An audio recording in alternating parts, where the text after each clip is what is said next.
Manamansalon portti sijaitsee kauniissa Vaalan Manamansalon saaressa Oulujärven rannalla.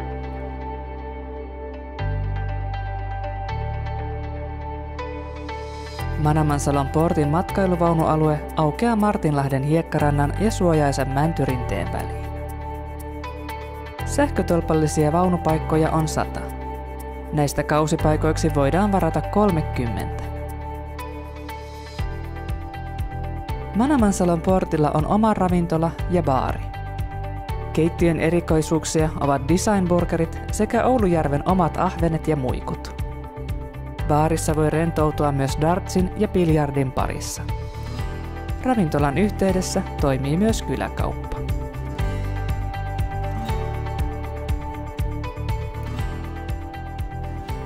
Karavaanari-alueen lisäksi Manamansalon portti tarjoaa tasokasta mökkimajoitusta persoonallisessa kotamökissä ja moderneissa paritalohuoneistoissa.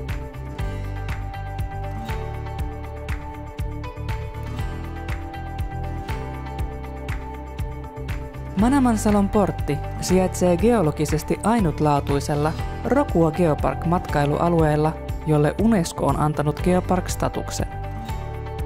Manamansalon portilta on suora yhteys Oulujärven retkeilyreiteille, joiden varrella voi tutustua muun muassa miljardeja vuosia vanhaan Gneissikallioon.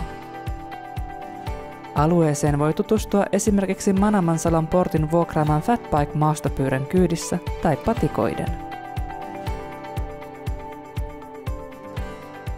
Manamansalon portti vuokraa myös suplautoja, joilla on hauska meloa Oulujärvellä.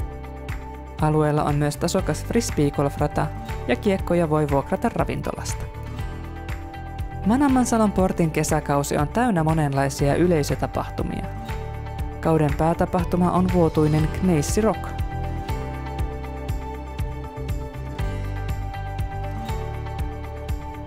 Manamansalon portti on avoinna matkailijoille koko vuoden.